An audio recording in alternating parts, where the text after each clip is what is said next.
Einer geht noch, heißt es im Hause VW. Denn der neue, einfache Golf 8 ist noch gar nicht bei den Händlern. Da stehen schon die nächsten Modelle in den Startlöchern.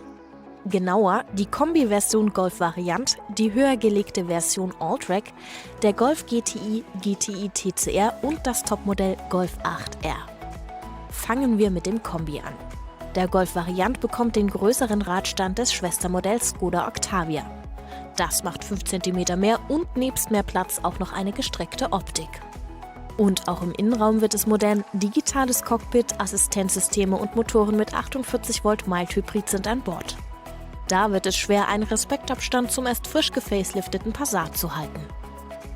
Der hochgelegte Variant heißt weiterhin Alltrack und schließt die Lücke zwischen Kombi und dem SUV Tiguan.